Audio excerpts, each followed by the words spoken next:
Che cosa sarebbe la caccia senza pathos, amici cacciatori?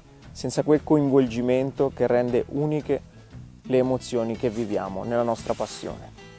Deve essere stato questo il sentimento che ha ispirato Fire nel nome di questo modello del sovrapposto Pathos che già conosciamo, abbiamo provato sul campo nella versione con bascula integrale in acciaio pieno e disponibile però anche in questo modello molto più leggero dedicato a tutti gli amanti della caccia vagante. La bascula del Fire Pathos X-Lite, questo è il suo nome, è realizzata infatti in Ergal, lega leggera, che ha consentito anche questo trattamento di nichelatura argentato molto elegante su cui si distinguono le incisioni riportate in oro realizzate a laser profondo di 2 starne in volo su entrambi i lati della bascula. Una bascula rifinita a mano nelle sue forme arrotondate, round body. Abbiamo trascorso alcune uscite, alcune giornate di caccia portando con noi questo sovrapposto che è disponibile in tutti i principali calibri destinati alla caccia, quindi dal 12 al più piccolo 410.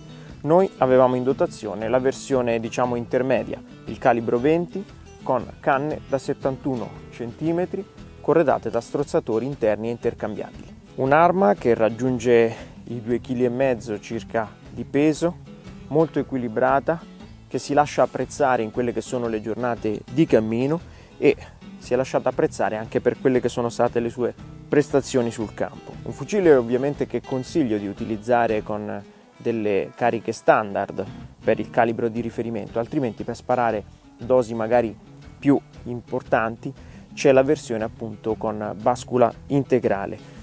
Per quale motivo? Perché in questo caso sparando con cariche standard per il calibro 20, ad esempio noi abbiamo utilizzato i 28 grammi, si gode tutta quella che è la stabilità, la precisione dell'arma e ovviamente si rispetta quello che è stato il progetto per cui è stata creata.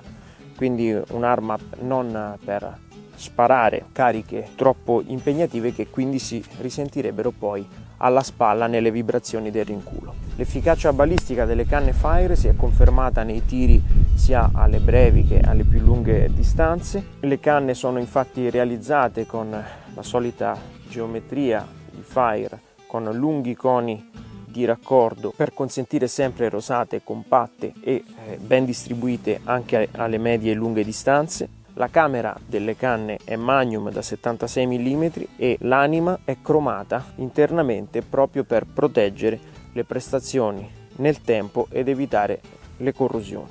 Il calcio del sovrapposto Pathos X-Lite è un calcio all'inglese, mentre troviamo una stina becco d'oca, quindi una configurazione classica, legni noce europeo scelto finite ad olio, con zigrino realizzato al laser a passo fine, con un grip che si distingue proprio per la buona esecuzione. Il sistema di scatto è monogrillo selettivo con grilletto come vediamo dorato, con un colore che richiama le incisioni e le starne in volo, una guardia ampia e comoda nel brandeggio. Un sovrapposto sicuramente dalle linee classiche, che grazie all'impiego però di nuove tecnologie e di moderni materiali si lascia apprezzare per la sua leggerezza, per l'agile brandeggio e anche per un rapporto qualità-prezzo come sempre distintivo di Fire, perché arriva al pubblico ad un prezzo di circa 2.500 euro.